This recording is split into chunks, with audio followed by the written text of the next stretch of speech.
what he was last year. The Colts are terrible. Where is his wide receiver group? Where are his tight ends? Like, Shaq Leonard is not going to save this team. I would literally just say sell. Does he still have his first? If he does, I don't think he does for 2023. I think he does for 24. Has your first and get it back and tear it down as much as you possibly can to do so. But yeah, I don't see a playoff situation here at all. But it's still early enough that he can salvage a top 10 to 12 roster spot or draft slot if he gets his pick back. Well, I mean, that's going to be the challenge here. RJ and James, welcome. Started without you because we weren't sure when you were getting here. But we're talking about the AFC West, and we're focused on the Raiders to start. So my question is, what do you do now? Bill is, I think, suggesting tear it down. James, what do you think? It's definitely one of those interesting teams because he does have Love. But then the huge Love question just becomes, he was drafted in the first. So if he doesn't start this year, and if he's not starting next year, do you even consider fifth-year optioning him? He's got the offensive pieces with Mike Williams, who's very inconsistent, but when he hits, he hits. And then Alec Pierce, it's his rookie year, and he's looked really good in flashes. And that offense is bad. So that whole situation is probably improving to next year. At tight end, Harrison Bryant is, an interesting person to have there, being a former Mackey winner. And with Watson comes back and that offense becomes a little bit more electric, I think he's a good best ball asset, especially when he can lock up cheap right now. Cole Turner is a heck of a tight end. I feel he's a little slept on. I know you look at him, he has this huge 0 points, but he's a great blocker, and I think he's going to get more opportunities at some point down the line as they start fading from Logan Thomas. Defensive tackle, he's got Osa Odigizua. I'm a Cowboys fan. I can't pronounce it. I know it's a shame. He's just really been disappointed this year with JT constantly injured. He went out and made the deal to get Marcus Davenport, his Pro Bowler, and pays the man. And he has 18 points to this point. I feel like you're probably best to keep the strong points, sell off the rest. And then at quarterback, I don't feel really confident either way. Like if you just get rid of Rodgers, you might still need a QB going into next year, unless you plan on not doing well and going for a 2-year rebuild. Right. But if you're doing that, why are you keeping JT?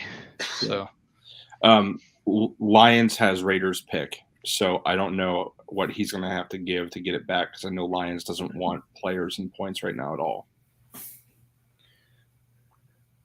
Right. And so it becomes, again, a theory of, hey, tear it down, get picks, build for future. Problem is, okay, Rodgers, great, movable piece. He's, 38 years old? Who's giving you value for 38-year-old Rodgers who struggled so far with his receivers this year and it's worth, I think, $36 million or $37 million? Like, that's not going to get the return I think people think it will. And frankly, there's maybe, I'd say, 1 or 2 owners, and I think one of them picked up a quarterback earlier today, that would be in the market for that. So your market is small, and I don't know if they have the compensation you're looking to get back in a rebuild type of deal. So that being said, I almost take the opposite view of this. Is, look, you're in the wild card right now. You're right. JT's been a disappointment. Rodgers isn't spotty. Outside of Williams, the receivers haven't stepped up. What do they figure out in the playoffs? Like, get in there. You don't control your first. See if you can pick up 2 games and pick up some cash. Like, ideally, it'd be better to, okay, if I could flip these things, take another run at this next year and put together what I feel pretty good about as a title-winning team if I could. But like you guys said, you're not one piece away at this point. So there's aspects of it of, yeah, you try and turn it into a top 12 pick maybe. But again, I don't think he's going to get the return on the pieces he has. It's going to be better to hold, let the players play out, make the playoffs, see if you can make some noise with it, and then, go into next year and say, okay, this is the year that I'm doing something. Because he controls all his 24 destiny right now. So give it one more year, make the playoffs, and see what happens. It's kind of my thought. But I wouldn't go into my picks for 24 at this point. I would, which I know is heresy for me to say, and you can tell I'm telling the truth because I'm saying something like that. But take a look at like an Alec Pierce. I think he's a piece that can really help you as a receiver this year. But if someone is kind of making that play for next year, can you flip him for a much better asset or an asset elsewhere and points at the position? Trying to break things down that way. I think that might be the approach to this rather than blowing it all up, because 5-4, he's got the Steelers and he's got the Jags right behind him, so he might get caught anyway. But I don't know if it's time to blow it up yet for these guys. Yeah, he's got too many good staple pieces, which is kind of what I was kind of breaking down. Just there's a lot of good young pieces there. It just comes down to the whole. If someone does offer you enough for Rodgers, you probably break down Rodgers and JT and then go from there. Yeah. So again, I'm just kind of going through the league right now. There's not a lot of people, but you somehow got Tom Brady's 46 and got something out of that. And you also somehow got a first for Justin Fields. So I don't know quarterbacks anymore. That's fair. Who knows? Maybe RJ will get something for getting Rodgers instead of having Ryan Tannehill. I almost made him choke. I'm sorry, RJ. I'm not trying to kill you, I swear. No, I think that was Bill being disgusted for me. Oh, okay. Yeah, that's way too much money to have slightly more points. Yeah. The other thing is the Colts the actual team isn't great. They could be a top QB destination, especially if there's a lot of feel that a lot of that team's kind of there. They just need the QB. Yep. Yeah, because I think if you would ask me to bet last year where Rodgers was playing this year, it would have been in Denver. Obviously, they're cooking with Russ instead, but that's where I thought Russ was headed, where Rodgers was headed, and I was surprised that he was back in Green Bay. But okay, RJ, any other thoughts on the Raiders? Excellent. All right, moving over to the AFC East here. We can probably just give the Dolphins the East title. The other three teams are what seems to be a race to the bottom. So even though a bit of an upset loss this week for the Dolphins, doesn't seem to really have a challenger. So we know what's going on there. We know what's going on with the Pats. I think the two intriguing teams here would be the Bills and the Jets. And I think we all know what we would do if we were the Bills based off of the makeup of their team. Obviously try and get their first back from me, but if you're not going to do that, like it's okay, how do we break something down and try and compete? What do we think about the Jets? The Jets are really well primed for next year, essentially. You get Devontae Smith, Garrett Wilson, J-Mo. Needs to add a running back, but he's going to have that top pick. Who really knows what's going on with Jared Goff? Because, Detroit's currently at pick 4. So if they get a chance for a QB, you'd probably assume that they're going to upgrade at the position. Mm-hmm. I know Goff hasn't played horrible, but he hasn't also knocked my socks off. I know fantasy-wise he's great, but he's just Jared Goff. But that's who he is. He's just average. He needs an entire defense, but that division he is in is not very good. And he's got a lot of extra picks, so I feel he could very easily be a bottom team to a playoff team one year. Yeah, I would agree. I mean, he has his own first. He has Bears, Washington, and Rams first next year. So he's not in a bad spot to build. And the assets he has are great. And don't forget he has Jamison Williams on IR right now. Yeah, so, he's solid. He just has to figure out that defense situation.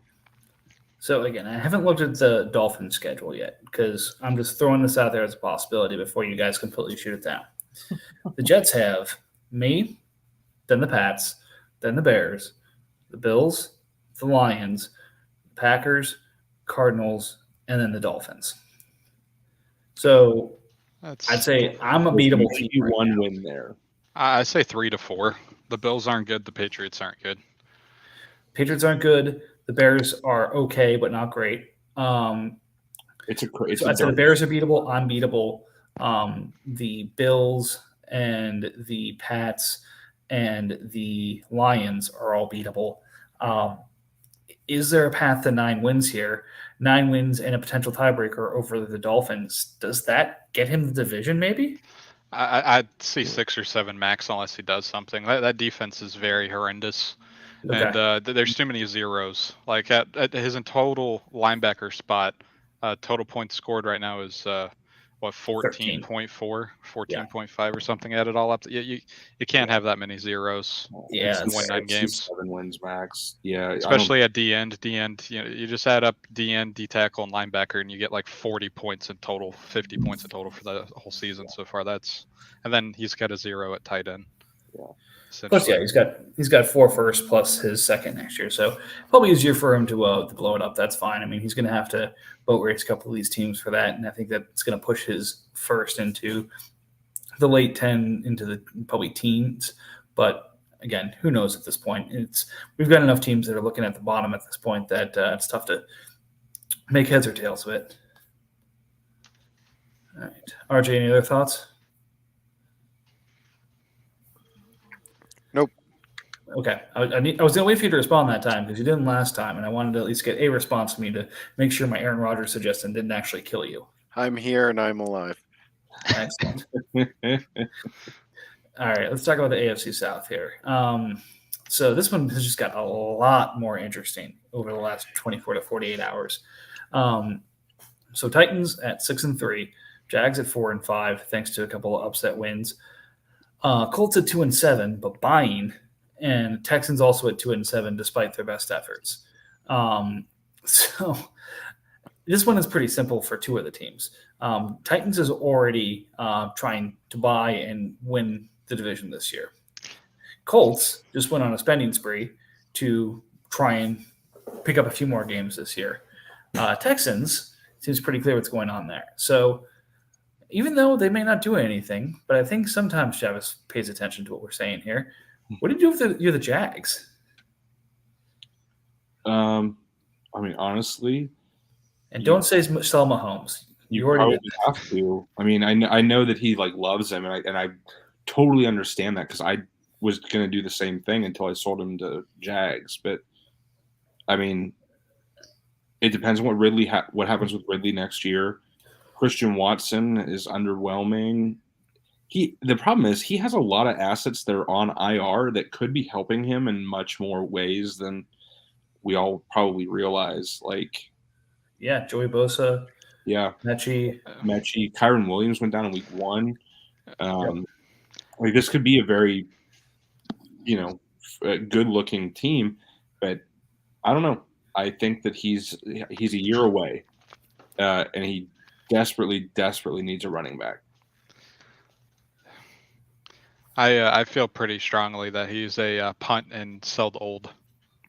You got some old pieces there that some teams would love, especially like Matthew Judon. He's $500,000 essentially. Yeah. There's a lot of teams that would love him. He could get a good value for him. Yeah. Preston Smith, you might not get quite as much value because he's the 10, but you could probably get something out of him.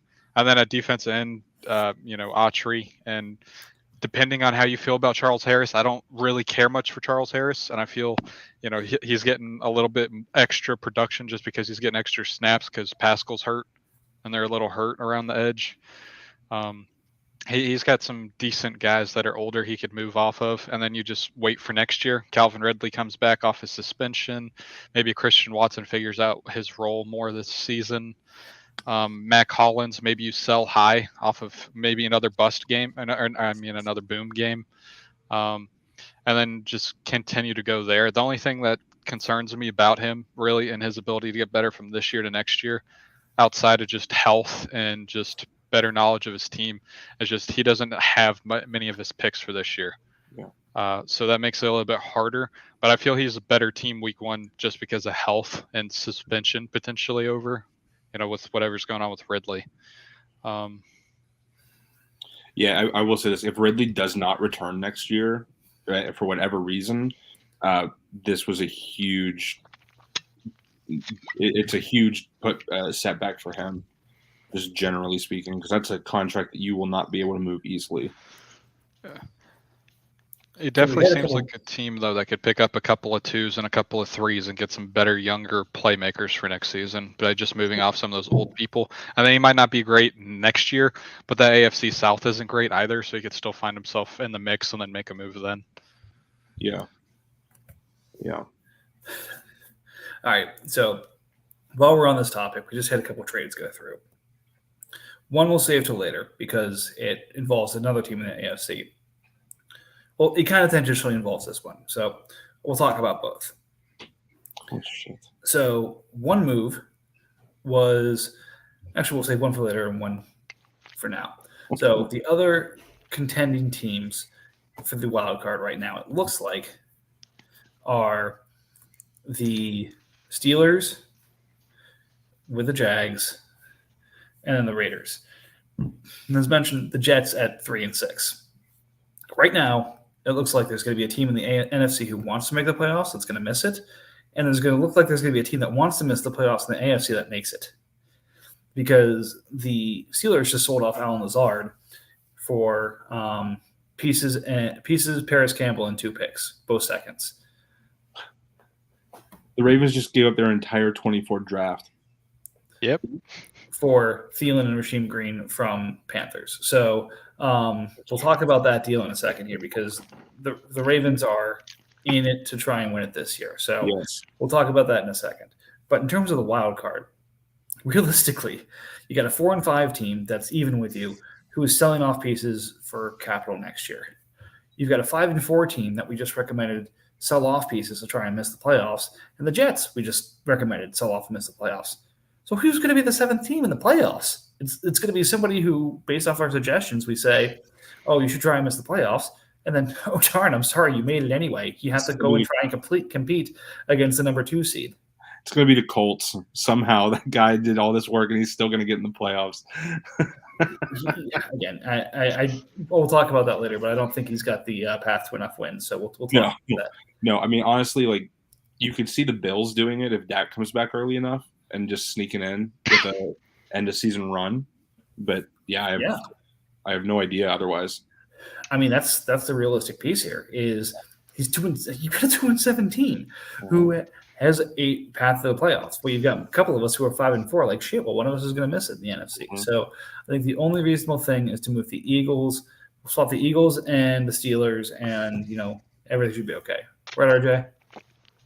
He's I don't want. No, I'm not going to that division. I'll stay in my division. No, it's painful enough. It might be the only division that might be more painful. Right.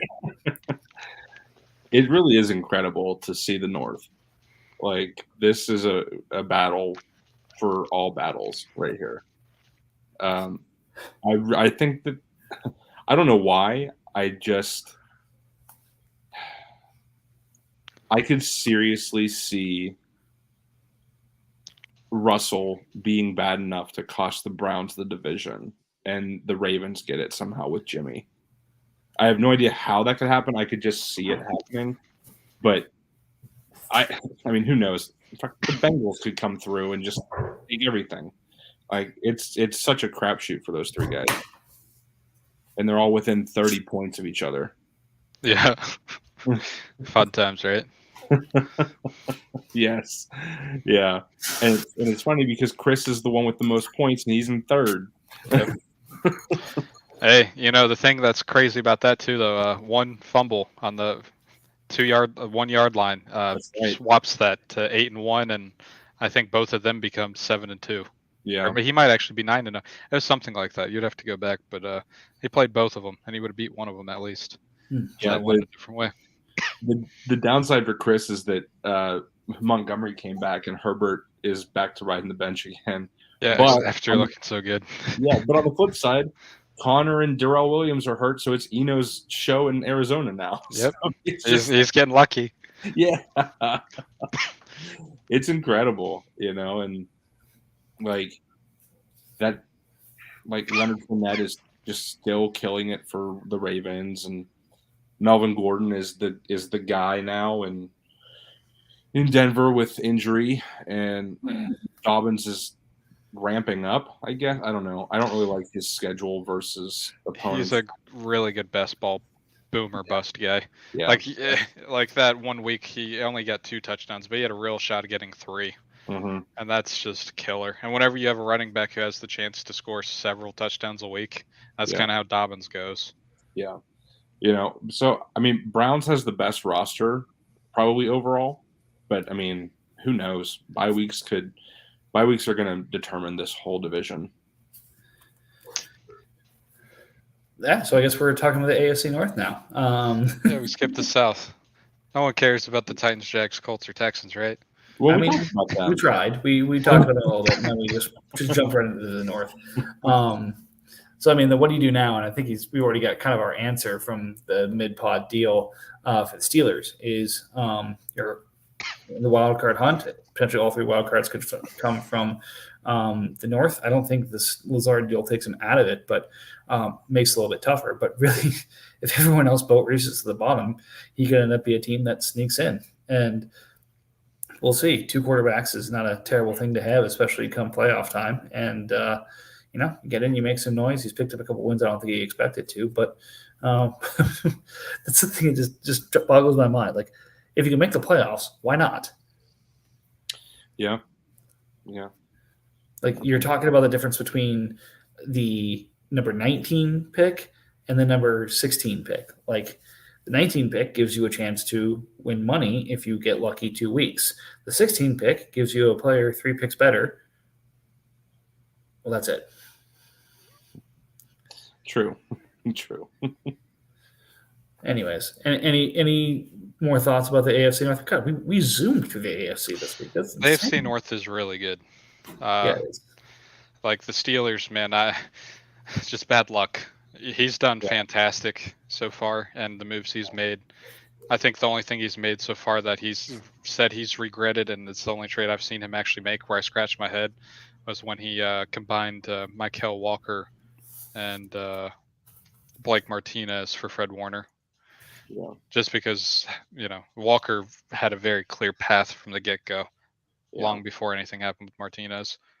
But other than that, he's done great, and he's getting the short end of the stick for being in a good division. Good team, though, going forward. He just continues to keep hitting on his picks, doing the right thing, and the whole entire AFC North could be very scary shortly. Yeah. It's just sad for him because, like, he's 3rd place at worst in any other division in the AFC, and he's just stuck in this beast of a field. Do we want to wrap back to the AFC South? No, that's all right. I think we still want to stay there. We'll cover them during the just. There's plenty of trades. Yeah, there's a lot of trades there. So we'll cover those, and then anything else that we want to add, we can. So I think we did Tuesday of last week. Jesus H. Christ. Yeah, a lot of trades. We trade a lot in here. 32 trades since last. Oh my God! Thank God we went through the division, the conference fast. Okay. Let's jump in with both feet here. So first was my and Commander's swap. Fields for his draft minus his 2nd next year. I get the 1st plus for Fields, which is what I was looking for. He gets his Tua fill in for the next couple of weeks until he gets unconcussed. So, keeps him with the quarterback during the time when he needs it, and he gets the potential to bet on Fields' upside for what's likely to be a later first. Yeah, not going to lie. The simple way I can tell you this is I reacted to this. I saw it. I started laughing. Because of the return, or because? I was dumbfounded. That's he's got way too many issues to give that much up for one player at one position, especially someone of that caliber to replace Tua for unknown amount of weeks he's going to be gone. Like, that's so much to give up for. You don't know how long Tua's really going to be gone, and you're giving that much up for that guy. Like, he really hurt his ability to improve his team by giving away that much draft capital for him. You're talking about the Fields trade, right? Yeah. Okay. Yeah. I mean, Fields is still going to have value, and I think the first and third would have probably been fine, but I know a lot of teams don't care about 4s and 5s, so they just throw them in, which may have been the situation. I don't know, but I still like Fields.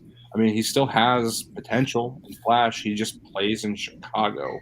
Well, I'll be honest with you too. I also picked him up in 2 super flex 12-man teams for money off waivers because people have cut him. Mm-hmm. So that's a ridiculous amount for him. Well, he got like his 8th first in 2024. All right, moving along. Steelers giving up. I can't say that name. A D end, Ogundeji, and a third for Chargers second. So Titans add another D end, going from a late second to a late third. Any big feelings on this one? Just surprising he didn't trade extend him. Kind of feels like a 1-year waste rental for moving down around. Yeah. Yeah. Then Bengals selling Purcell for Panthers 4th. 2 Panthers. I've liked Purcell. I think it's, again, good value at least the last couple of weeks here. It feels incredibly cheap. Yeah. All right. Any other thoughts? Okay. Then my finally moving of Duvernay and the Bills second for Deontay Harris and Bills first. Based off the situation, I think that's a potential now top 12 or maybe even top 10 pick based off the remaining schedule for the Bills. So granted, he could win 4 games and make the playoffs at this point with the rest of the division and the rest of the conference tanking how it is. So I feel less good about that. But that said, if he misses the playoffs, I think this is probably a top 12 pick. And that's what I wanted to get, at least a mid-first value for Duvernay. I think I got that. I cannot believe that you got that out of Goose. I think it's good value for both of them. Yeah. Because he trade extends Duvernay, or he extends Duvernay. Duvernay's a $5 million receiver. Yeah, just the contract value, the point potential, the kick return, punt return, the actual. He's a great floor ceiling guy. That's a perfect player for him. Yeah, it's a perfect Goose player. Yeah. Sherfield for 49ers 4th. Not going to spend much time on that. Yeah. Sean Rankins and a 4th for Greg Newsome and a 3rd. Again, Rankins has played well. Again, it's another, I call it cheap tight end in term. I'm sorry, not tight end, D tackle in terms of the acquisition price. But again, good for you moving from a 3rd to a 4th to pick up those points. I mean, again, another classic Goose move. With my deterioration of my own starters and Taylor being out, I gave the Browns 4th to get the Raiders 5th and Deion Jackson. Jackson rewarded me with a good week last week, but with Taylor likely coming back, it probably is just a 1-week wonder. So again, 4th to a 5th to help me pick up a win. I'm not too upset about that. Yeah. Chiefs giving Bullard for a 3rd. Again, I don't know why, based off the position that Bullard plays and the points he puts up, but Titans really wants to get some points and win his division this year. So I get given it up, but Bullard's not the guy I would have gotten to get. All right, I'm just going to keep going until you guys want to jump in and say something at this point. Please. Then Falcons and I, Deontay finally moves. I give Washington Commanders 24 second, Pats 24 third, Commanders 24 third, and my 24 fourth with Deontay for Falcons first and Baltimore's first. So I get the 2 firsts I want for Deontay, having to give a little bit of pick capital in 24. And he's able to trade extend Deontay and make his cap situation even more challenging for next year. So I don't know what future Brett did to Brett to make him act this way, but it must have really pissed him off. I think this is a serious win for you, like hands down. We were talking about this earlier. It's something's going on with DJ. I don't know if it's because he got paid and doesn't care anymore, but he's not who he was. Well, again, Pickett is after his first start. We're not making any major declarations at this point, but so far it seems like Pickens is his number one and DJ is probably his number two. So is there going to be enough passing to go around there? Probably. But there's still a lot that needs to get figured out in Pittsburgh. I was a little surprised by this because I actually offered him DJ for a similar-ish price. So it wasn't too far off from this. And he was not happy with the trade offer at that point for me. Yeah, it took a while of back and forth on this. All right. Then there's Bill continuing to just shun any and all advice about, Bill, you're rebuilding. Bill, you want to separate your assets. Bill, you want to break things down further. Giving CD, Traquan, and the Cardinals first for Justin Jefferson.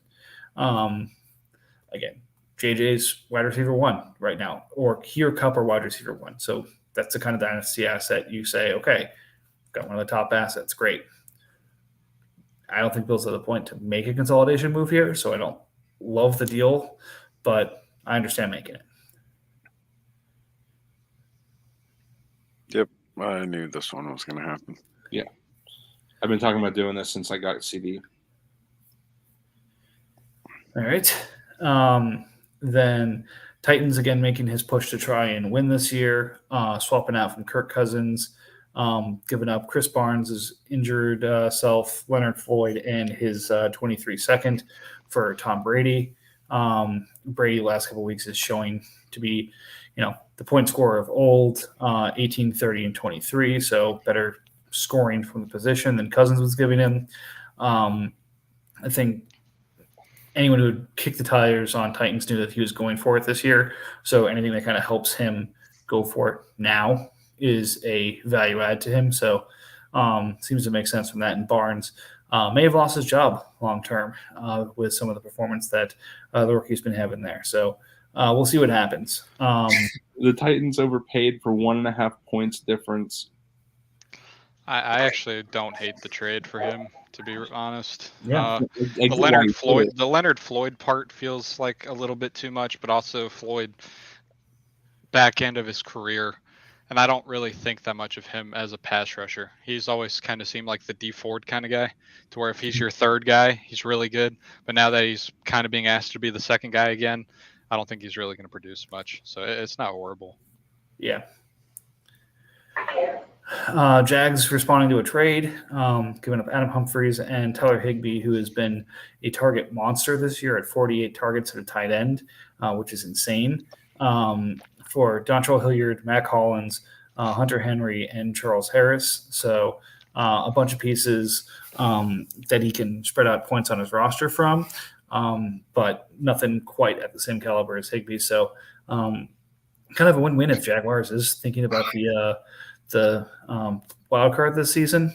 The question becomes what other move is following up with this, because this is, adding depth, but if you're adding depth, you need to supplement it with something else here, it seems. I think this was a move to make sure he got rid of Adam Humphries more than anything else. I think this was just the cost of doing business to move Adam. I thought it was a great trade, essentially, either way. Getting Mac Hollins, especially if he does anything else, like I said earlier, he could sell him. Charles Harris, even though I don't think he's going to produce as much, he's still a good defensive end to have long-term because he does have third down situational pass rush value. So it adds more depth to that Jags team, which doesn't have much. Yep. Jets giving a fourth to get off Trubisky. Again, $12 million moving for a fourth. Keep that in mind in the future, those who need to get cap space. Falcons giving up Sue for free. I think Panthers taking on in a taxi theft. What was that? I think that was a taxi steal. It was a taxi steal, but he just sent them to me early. Okay.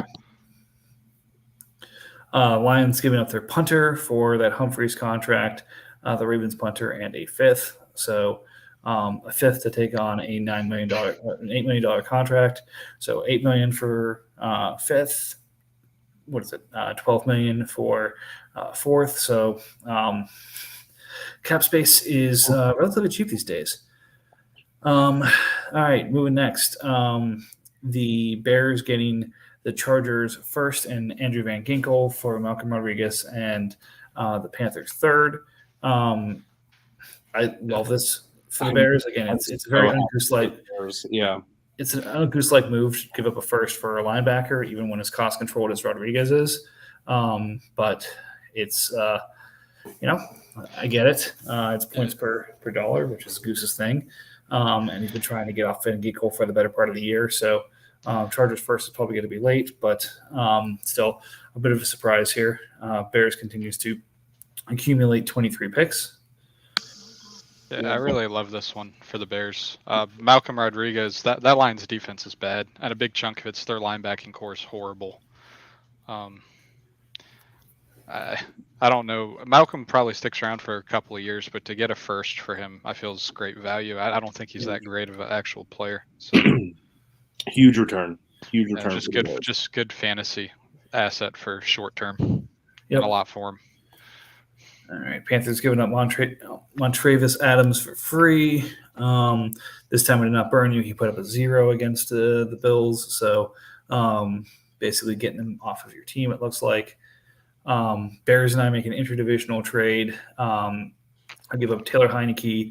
I give up Kirk Cousins, Juwan Johnson, Nick Williams, the Ravens 23 first, and the Titans 23 second for Taylor Heineke, Carson Wentz, Braxton Berrios, Dolphins 24 first, and Eagles 24 second. So this is obvious for me. I move a 23 pick to a 24 pick. And my love of Berrios goes back to podcast last year. Granted, I didn't actually hang on to him for very long this time. But I wanted to add him as a potential point-scoring receiver on a expiring contract. Seemed like a good fit for the team that I'm putting together right now. But as mentioned, flipped him and the Falcons 23 first for Brandy Cooks. I love Brandy Cooks. I love that he's got 42 targets on the year so far. The fact that 42 targets is turned into 53.5 points, I think, is a regression that will go the other direction. But if it doesn't, I can renegotiate him, add 2 years, and get him down to a $7 million receiver. So I was honestly pretty surprised by the price he sold him for, given that I got Van Jefferson and Ajabo for him like 2 weeks ago. To go from that to a $17 million guy and a late first was a little surprising to me. Yep. Then moving along here, Blake Martinez in the third for Brian Hoyer and Zach Moss. I mean, I get it. Brian Hoyer has been a backup in this league for years and years and years, but he's on a 1-year contract, so I don't know about that. Bill, what do you see in Zach Moss? It's just opportunity next year when he's no longer on Buffalo, and has a chance to go to another team. And Blake, I don't know what his deal is. I was very concerned that he was going to have more points than he did, but I'm also not super thrilled about his 3-year deal. And I don't know. I think I have a better future potentially with Moss than I do with Martinez. All right. I mean, it's a 3rd and 2/4 at a shot in the dark. So maybe not what you want to pay for it, but it's got some upside. Mm-hmm. Ravens giving up Sherwood for free. Didn't really do anything, so no harm there. That was a waiver or a taxi. That was taxi. Let's see. Parker Hesse for Tampa's 4th. Brown stealing Skylar Johnson just in time because Johnson looks like he's going to get a couple games here as the starting quarterback of the Dolphins while Tua's out, and Teddy this time, and it's unclear whether he's going to be back next week. So a timely steal by the Browns that could end up getting him a couple extra points here in a pinch. And then all right, I'm catching my breath here because we're finally to today. This is a fun roundabout. So we'll slow down. We'll go into these deals in a little bit more depth because Colts woke up this morning feeling dangerous. First move of the day, I guess last night, but got processed today, moving the Bears 23 second and his 24 first to the Pats for Trayvon Walker. Trayvon's been on the block for a while. He's been looking for a first plus for Trayvon, and not just any first, but like a first he sees that could be either mid or better. And this gives the price for Trayvon, especially considering Trayvon is lining up as a DN this year. He's points really came from week one. He's been kind of disappointing since then, but he's a rookie, so potential for this to really help out Colts point scoring later in the year this year. So I'll pause there. What are folks' thoughts about this?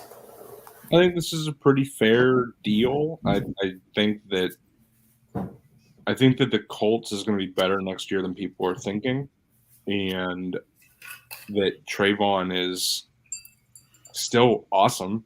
The risk with him is just going to linebacker because he's 3-4. Yeah, I honestly thought this was a really bad trade. It's just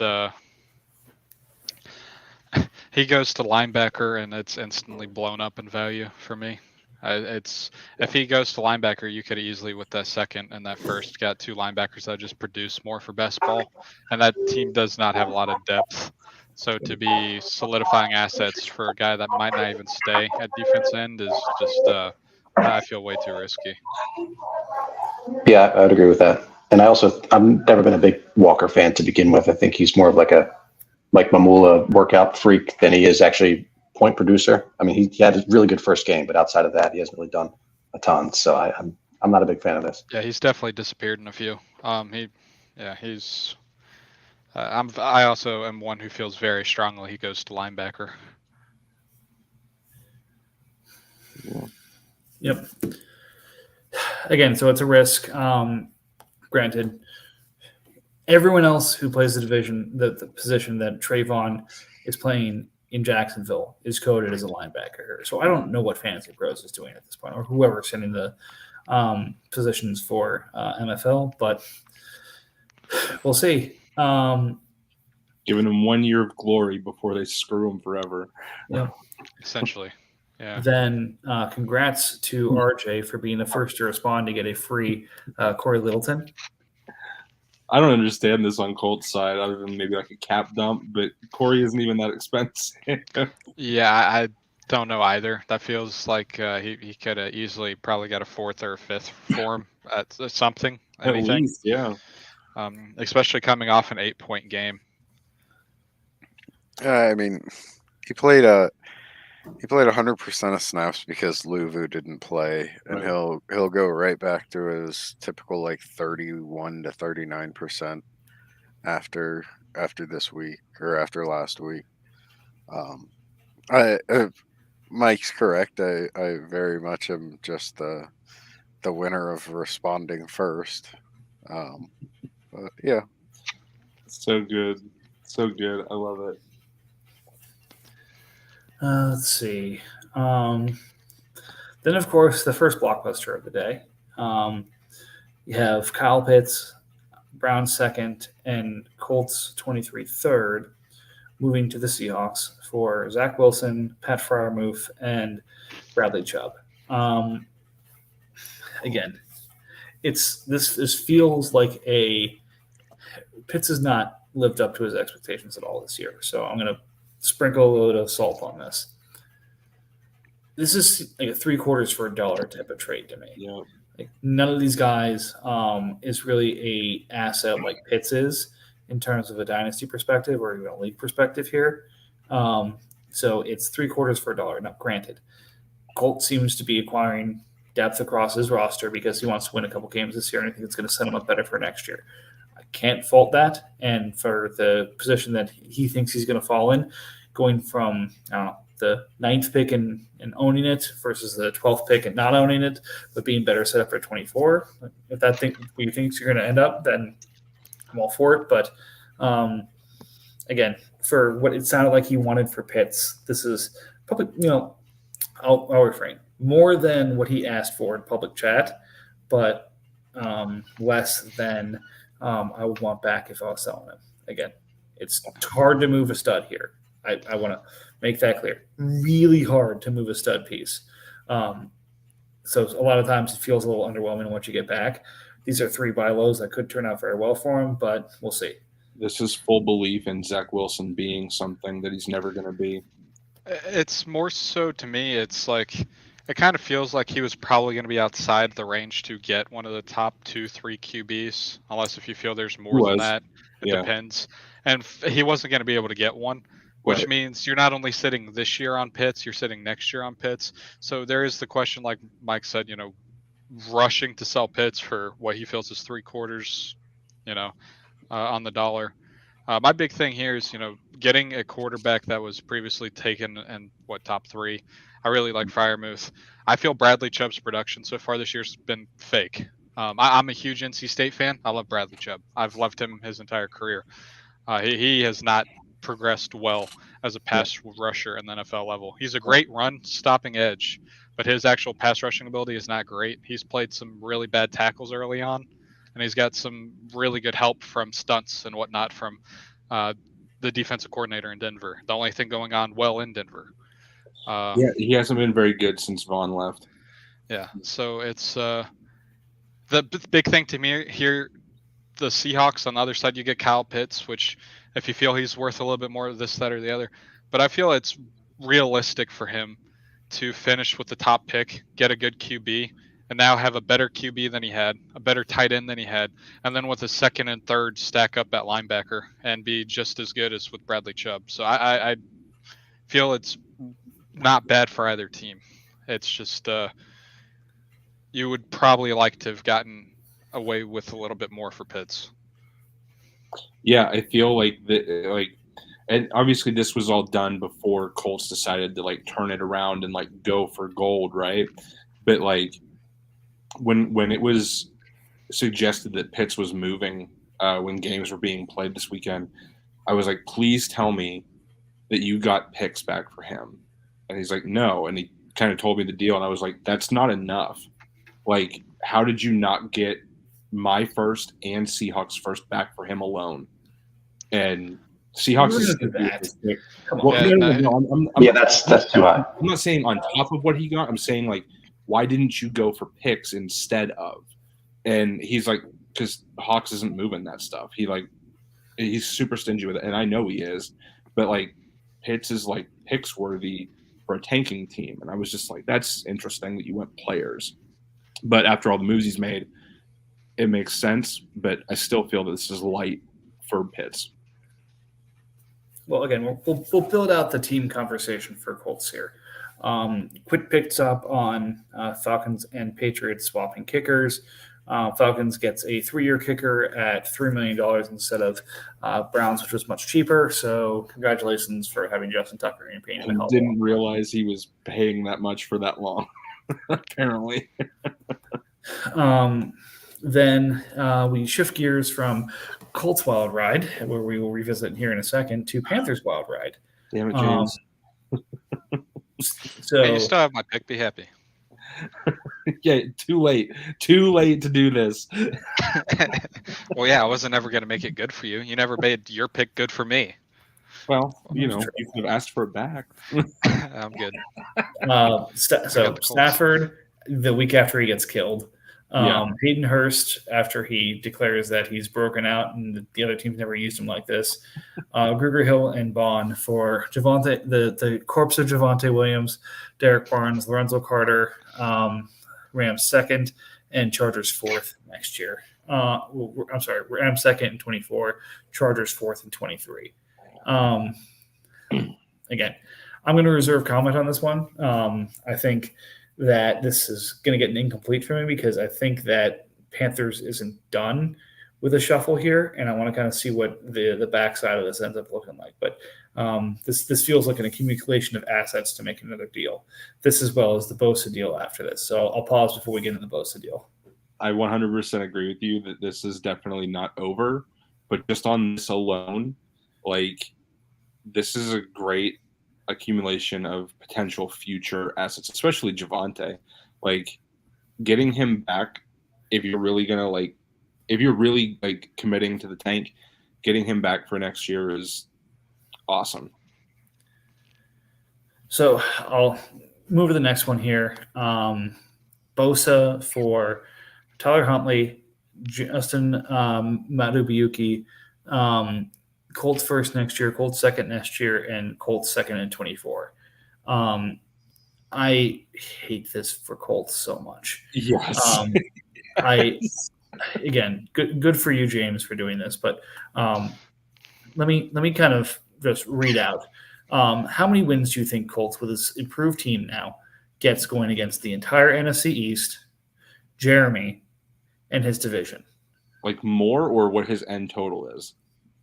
How many more wins? How many games does he win in that gauntlet?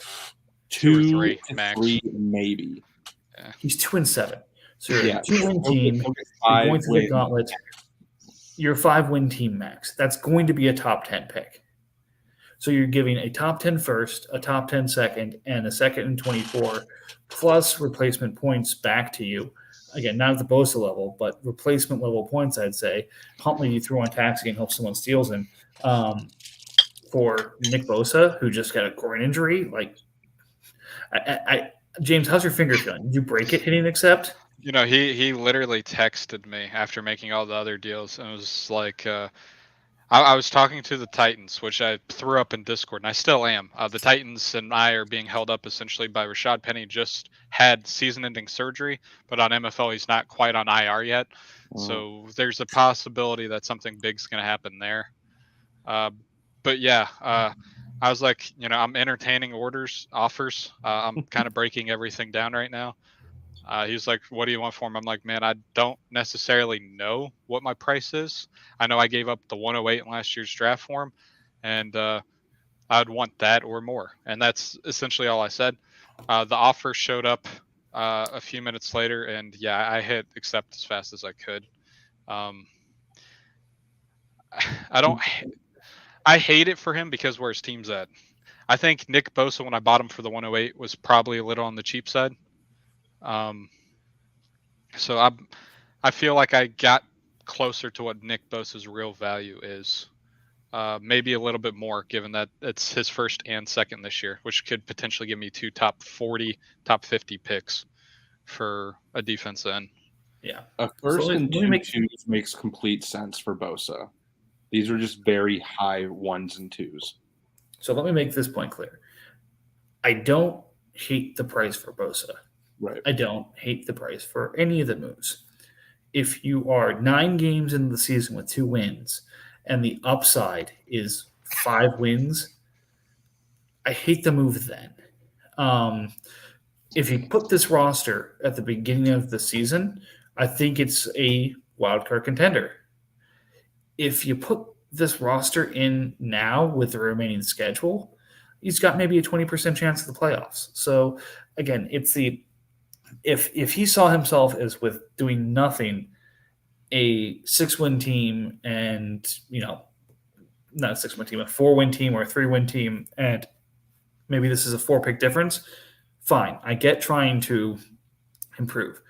Your first and your second should stay off the table, though, unless you're going to find something that's going to ramp you above other teams. And I don't see that this makes him better than anyone in the NFC East outside of Dallas. Or, you know, he's going to be the Texans anyway, so maybe he picks up a win against the Jags. My thing about it just comes down to, you know, even if he picks up 2 wins, 3 wins, let's say he wins all 3 and he gets 5, and I'm looking at pick 10 to 12 or whatever it ends up being. I have a 2nd round pick for next year, and I'm really happy because I know the Texans have like 4 first, 4 seconds, and everything he's got to move and deal with, and the Colts has essentially nothing. He's got like 3/3 left for the next 2 years. The Jags still have Mahomes, and they can do all their stuff, and the Titans are literally at top of their division. And he has like 4 first-rounders that between this year and next year, a bunch of seconds. And I already know what we're talking about wheeling and dealing. And if he gets any of those assets, there's no way Colts touches the division next year unless Titans has injuries. Outside of potentially whatever he decides to do at QB. It definitely seems as if he got too fixated on getting some really good players and didn't decide to just wait it out, gamble with his picks, add more value by just drafting well, and then going from there. Yeah. So again, I hate to kind of come down on a new owner like this. We all have done this. We've all gotten our teams, made them our own, got a little bit anxious, made some mistakes, and that's how we've gotten better in the division, in our division, in the league, etc. So I hope that this is not taken as an attack, but hopefully more of a learning experience of when you look at the successful teams in this league. Yes, they have a couple of studs, but a lot of those are homegrown. The majority of the good on their team has been depth they bought over time and kind of at the right price. So I think Colts is going to learn from this. I think he's probably if Walker moves and a bunch of things happen, yeah, it's going to be a tougher spot to be in next year. But if people stay in the same position, you take this team from the start of the season, he figures out a running back to put in here for a rotation. That's a decent defense. It's not going to be a knock your socks off, but if Texans are trying to rebuild, they're probably not a year away. Jags are not a year away. If Titans blow it up, they could compete for the division next year. But again, to your point, James, if he gets a bunch of other pieces that is going to keep him in first for a little while, then different story. Yeah, I think when it comes down to it, I think when it comes to the Texans, I just have a lot of faith in that particular owner, getting to talk to him and seeing what he's got in a treasure chest. I feel like that's going to be a very quick, scary turnaround. Okay.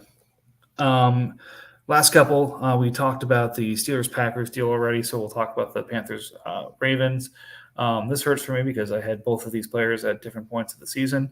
But Rasheem Green and Adam Thielen moving into the Ravens for Shelby Harris, Peyton Turner, and his 24 stack of picks. So a big part of this is moving off the $15 million owed to Shelby Harris. Peyton Turner has yet to break out, so this ideally would address Ravens' need for a D-end here and some receiver depth, considering I couldn't get anything on this side of a second for Thielen when I was trying to move him to get Turner, who is still developing second-year player who was a first-rounder last year in the real NFL, plus a round of 24 picks is a great pickup for you, James. Yeah, I'm a big fan of Turner. I really am. It makes a lot of sense to me why he's not playing. Davenport is not bad. He hasn't produced, but he's a good player. And then Cam Jordan, as long as he's playing, they're going to let him play as many snaps as he can, especially on a bad Saints team. Mm-hmm. Turner, though, when he has played, has looked really good. I'm a huge fan of Rasheem Green. I love his contract, too, when I extended him out. I honestly was hoping for a little bit more for Rasheem Green. I feel like I probably sold a little bit low on him just because of how much I like him. But I feel like I got a good turnaround. There were a lot of different pieces in this. The Ravens and I went back and forth about 10 different times, and this was the one I felt the most comfortable doing. Right. And again, I think the thing here is Green in this league, agree. Great contract, great performance so far to that. He's on a one-year deal in the real NFL. So you would think that what he's doing this year is going to earn him a second year in Houston or at least something somewhere else. But I thought that with his stats last year with Seattle. But they let him walk and he couldn't sign anything other than a one-year deal in Houston. Last year, for the last, I think it was 8 games of the season, had 4.5 sacks, bunch of tackles, averaged what it looks like to be about 12 to 14 points a game. Enough of an impact that you'd think, okay, in a rebuild in Seattle, this is the kind of guy they try and hang on to. The entire league gets a shot at him. He signs a one-year prove-it deal. So I am concerned about his long-term viability in the league, assuming that he is able to find a good spot at the right role. Then, yeah, this is a steal of a contract and a steal of an ad. I honestly feel like he's playing better this year than last year. And some of those sacks last year at the end of the season came against Justin Fields. And I don't feel if you sack Fields, it counts. I feel those are freebies. So he needs to pray that Houston does not end up with a top 2 pick and lands Will Anderson. I feel like even though Davis Mills has been very serviceable, they probably go QB. That's the most important position on the football field. If you can get someone better, you do it. Just go get Jimmy. Yeah, I don't think Jimmy gets any fan base excited. Who knows? He doesn't, but he's going to be a free agent. So Yeah. So it's exciting. Like this is, I'm very interested to see what the next thing that you do is. Yeah, I got a lot of good pieces left, so I'm not kidding when I keep saying send offers. I'm willing to negotiate with people. I know there's a lot of good teams that don't have a whole lot of cap space, but I've got some very good players that don't take a lot.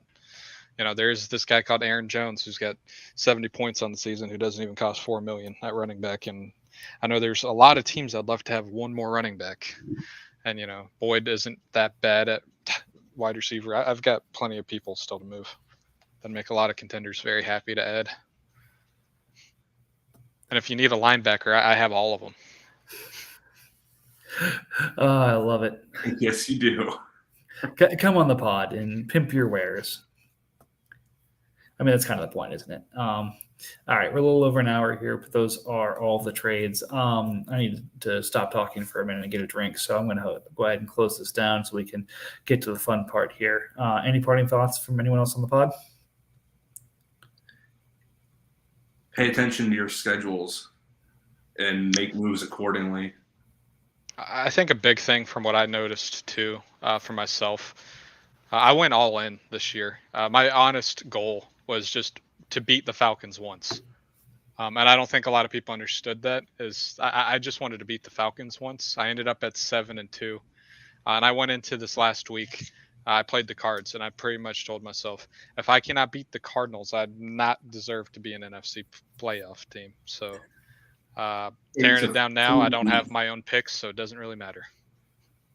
Yeah, but in most cases, you got 7 wins, and you're not going to be worse than like the 12th team. Yeah.